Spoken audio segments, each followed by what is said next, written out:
Awesome. Hey, everybody. Thanks for coming to B2BSMX. Seth and I are just going to be chatting about how to overcome pipeline anxiety with predictable, always-on campaigns. I'm Isaac. I'm the director of demand gen at UserGems. We're a pipeline generation software that relieves ambitious revenue teams of pipeline anxiety so they can achieve their aggressive revenue targets. So we automate repeat business, we power ABM execution, and ultimately we reduce customer acquisition cost. Hey everyone, I'm Seth. Pleasure to meet you.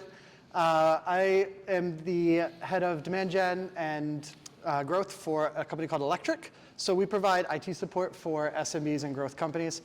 We have a product that allows you to control all your apps and security and devices from a single spot, and then we have a kind of like a services side that has 200 IT technicians to help do all your day-to-day tasks.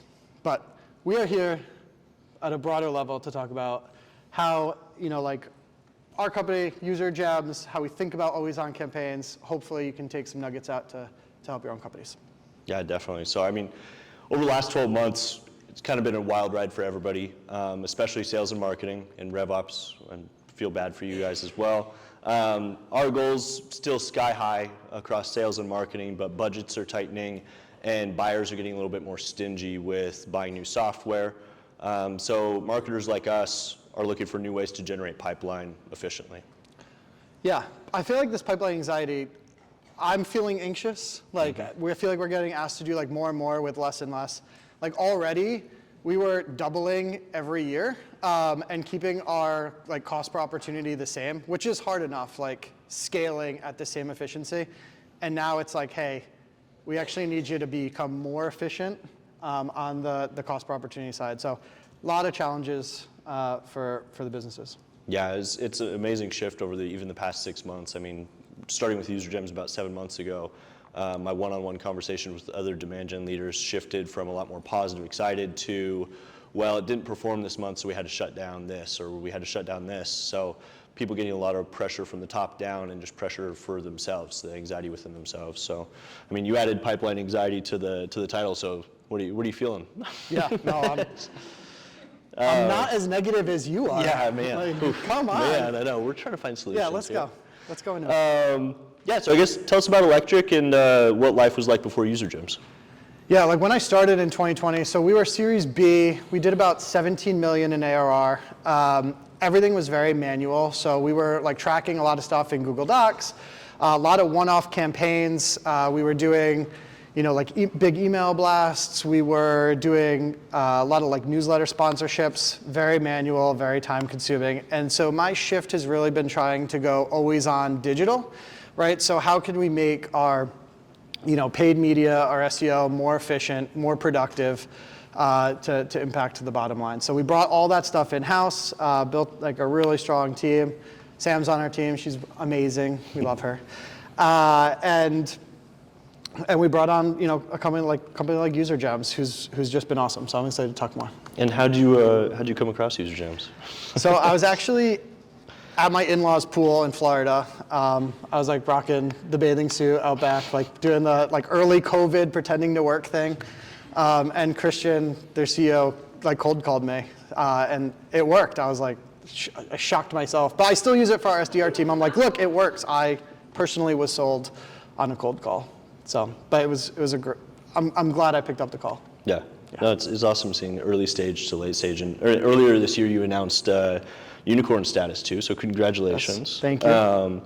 How's UserGems helped you and your team hit these huge goals? I mean, a lot of these always on campaigns, so I guess what are some of those specific goals and metrics? Yeah, so at a high level, like we went from, I think I mentioned like 17 million, we did like 38 million last year. We're on track to do 70 in ARR this year. So really excited about that.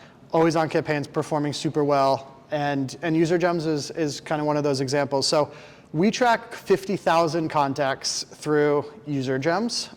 They're in 3 buckets. So we have kind of your classic champions. So those are like decision makers at our customers. But we don't have that many of them. Like our company's 5 years old. So we don't have that many customers to track. So we expanded it a little bit. We also tracked end users. And then we also track late stage prospects who didn't buy with us for one reason or another, but we track them so as they move to the next company, we stay in touch. So out of those 50,000 contacts, we get about 300 job change notifications a month. And that's because we only get notified if their new job is within our ICP, which is super nice. And we just got, I think, our 50th meeting. I think we have it up there, yeah? 50th meeting, and we're driving about like 10% of our pipeline is either originated or influenced from UserGems. So it's been awesome. And you mentioned targeting everyone from end users to late stage close loss. What are some of the playbooks that you're running, and what does the messaging look like there? Yeah, so like our first email's the same across everyone. It's like, hey, congrats on the new job. Here's a free coffee, like here's a free Starbucks. We used to give away $5, but I think that gets you like a cup of ice now. So now we give away $10 to Starbucks, which people appreciate. And from there we do differ. So get your free coffee to get you started at the new job. For people that are like our classic champions, it's like, hey, we helped remove all this like day-to-day IT bullshit from your plate. Like, let us do it again.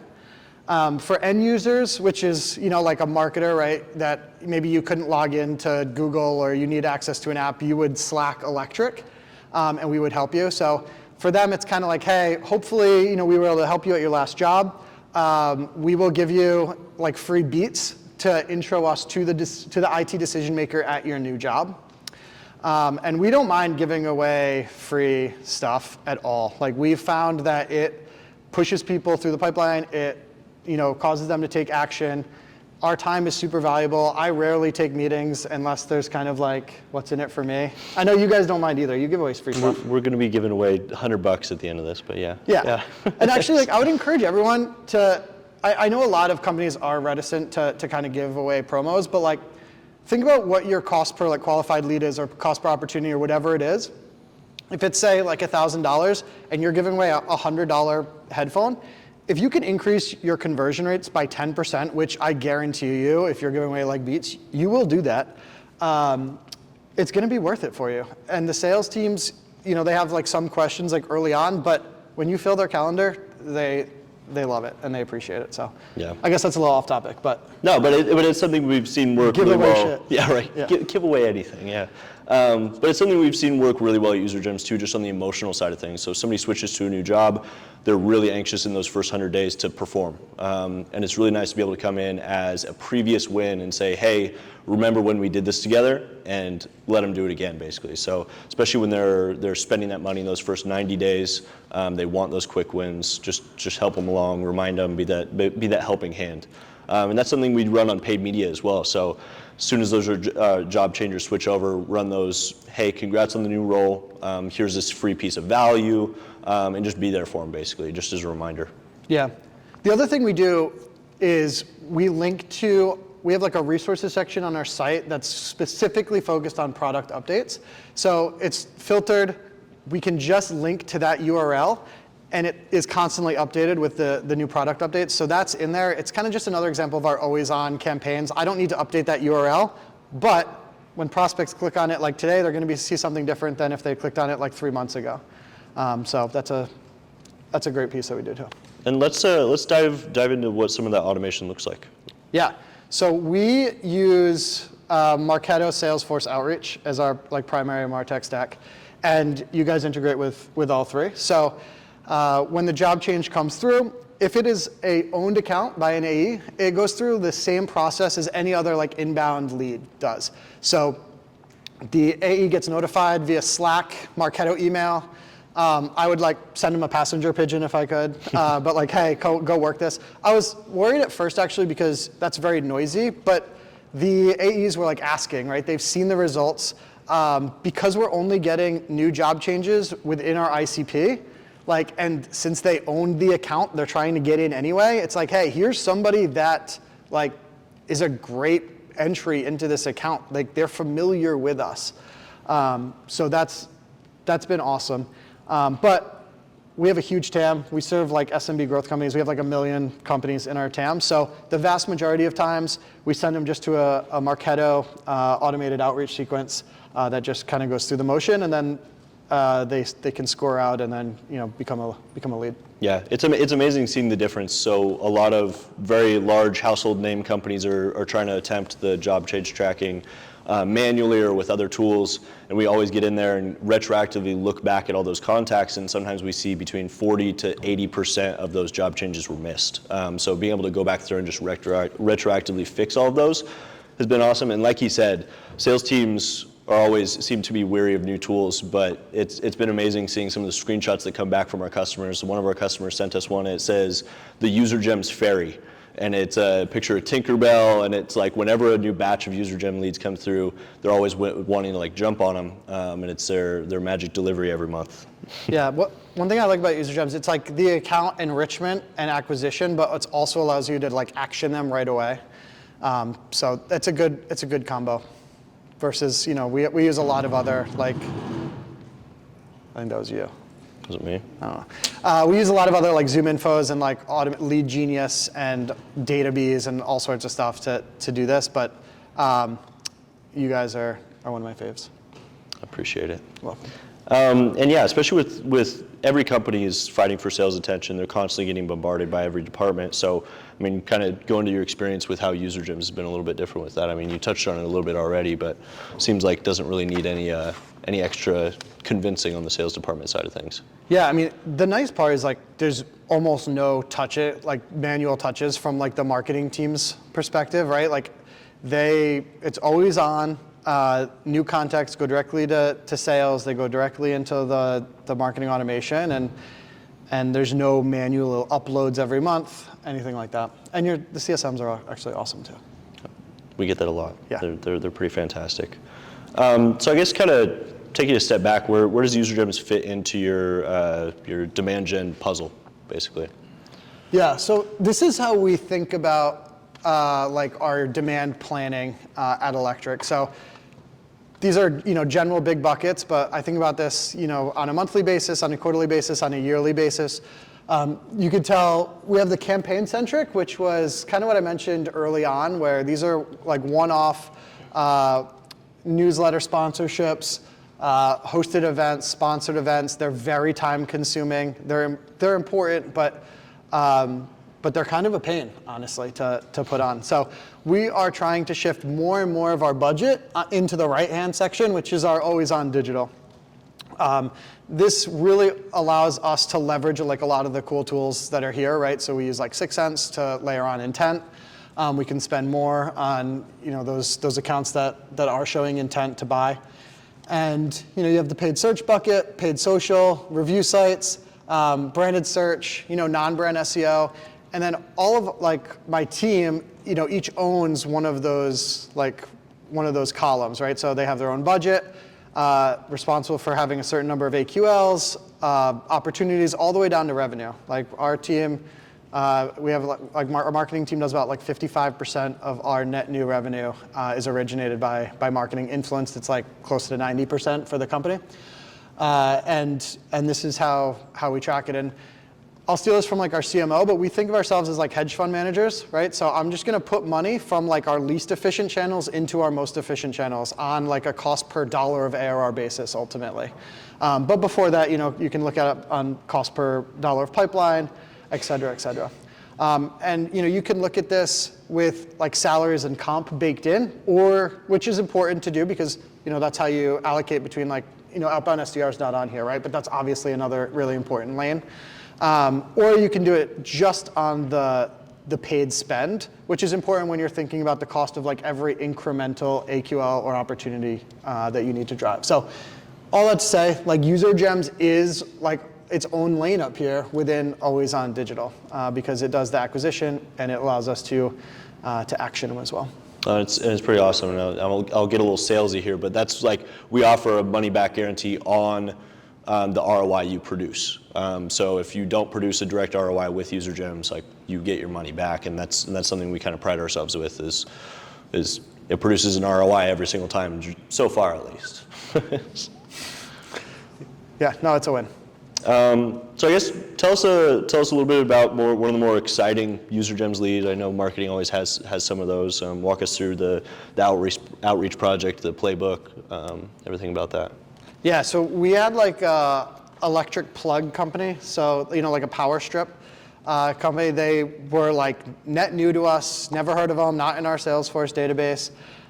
They came in because their VP of RevOps used to like work at a customer of electric, switched to this like smart home company, came right inbound, went through like our SDR process, got transferred to an AE, scored out, qualified out, and actually closed one. And I think it was like half the time versus our normal sales cycle because the RevOps, they were familiar with us. They knew what we did.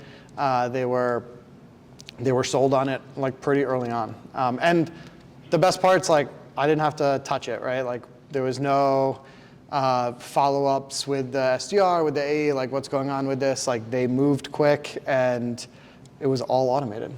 And that story struck me because when I asked for the most exciting one, he told me that story, and I was like, well, that wasn't exciting. But when it gets down to the root of it, I liked it more than one of those like badass sales stories of I was multi-threading this and we did this and like all these crazy meetings, and it's as simple as, well, it just worked as it should and just everything flowed easily. We didn't have to do a bunch of stuff, which realistically is exciting for me. It's a lot more scalable and a lot less time consuming than some of those other stories. But yeah, I loved that. Yeah, I love our AEs, but the less I have to talk to them, like the better.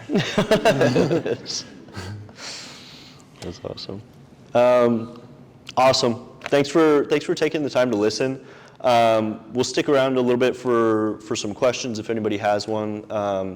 After the event, though, during the opening ceremony, swing by and get one of the pipeline anxiety crusher margaritas from UserGems. Drink up. But yeah, did anybody have any questions? Yeah. What's a good amount of time between when you find out the person has switched jobs and starting to go back and recording? Yeah, definitely. So, yeah, we found that as soon as we can at least get in front of them, the better. But what I'm not advocating for is immediately asking for a demo request or something like that. So at UserGems, you could talk to your point maybe a little bit, but UserGems, I immediately, so I'm on the demand side, heavy on paid media, I immediately start showing ads that are more focused on value. So here's your audit checklist for your first 100 days of your company. I don't gate it or anything like that. Just provide value, stay in front of them. And then on the email side of things, at the exact same time, we're sending out that gift card just like they do. Just, hey, congrats on the new job. Just be genuine, just be there for them basically. And then as they get further into it, when they get to that decision point, it's that traditional like demand gen mentality of when they're ready, they'll come to you, but just stay there for them, provide a lot of value. Yeah. Yeah, never too like early to give away free Starbucks is that's our approach. Right when we can, we do. Yeah, definitely. But yeah, I think we wait like 10 days, don't quote me on that, before like the next email. Yeah. After we give them like the Starbucks. Yeah, and it's really interesting too. It's one of those situations where it's really bizarre how many like amazing positive replies we get to these emails versus traditional email marketing where people just absolutely hate it. Paid media, there's some disdain there too, but this is the one situation where people are actually happy to see an ad and happy to get an email. I also feel like when I started my career, it was like you had 30 days just to like chill. And then it's like you had 90 days and then they're like start working on stuff. Now it's like the Friday after you start and they're like, what have you done? It's like, wait a second. So I feel like it's, yeah, right? So I feel like it's like you were hired, like especially at this level, we usually go after, like senior people. It's like you were hired for a reason, to probably fix something that was wrong. Like we're here to help, so. Yeah.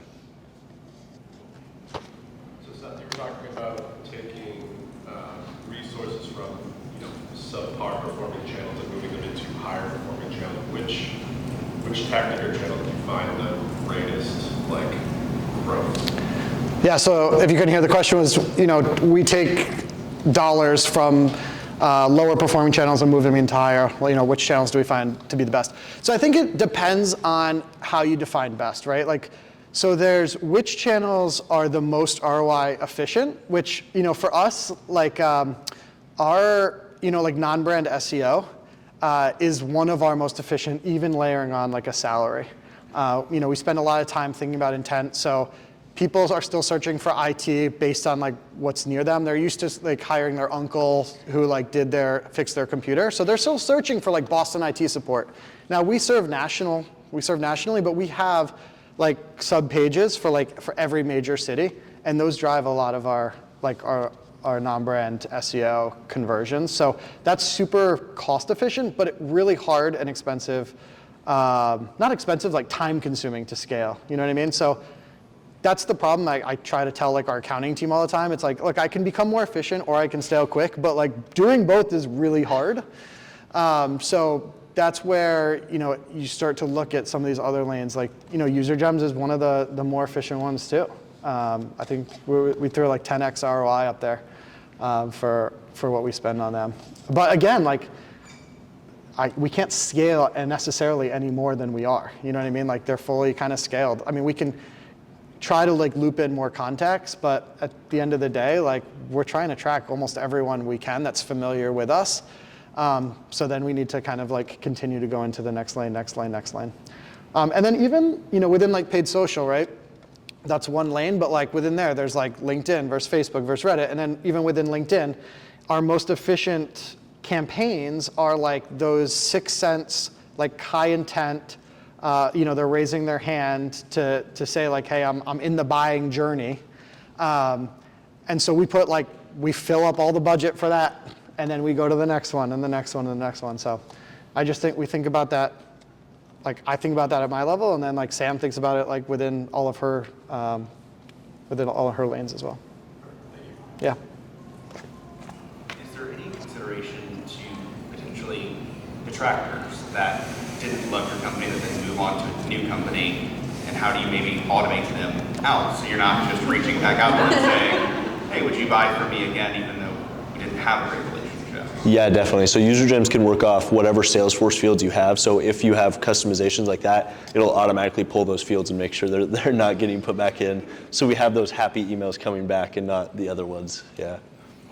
I don't even know if we do that, but we definitely have unhappy customers. They're such customers. a great company that they no, have. that is not the case. But we're not asking them to like go leave a review on Google. You know what I mean? We're like giving them free coffee, and then we're asking for like an intro in exchange for Beats headphones. So it's like And a lot of the time too, I think lose. some of the negative experiences are maybe had at the upper level, so like director level. So when they have some of these campaigns, they're That's going true, too. after end users. End users sometimes have a really positive experience. So maybe segmenting out the director level and just going after end users with campaigns like that. Yeah, of course. Any other questions? Any other questions? They want their margarita with like 18 adjectives in front of it. Yeah, right. Yeah, again though, if you're especially for that 100 employees or more, or want to do an intro to a higher up or anything like that for a demo request, scan that QR code for that $100 gift card, and we'll see it. Our A's will see you on the phone. But I appreciate everybody coming by, and we'll see you at the Margs. Hopefully we have we'll hang around this much booze. Yeah. I have some like reports and planning documents that I use that I'm happy to like share as well. So if you want to chat about that, happy to do that. But thank you guys so much. Absolutely. Appreciate it.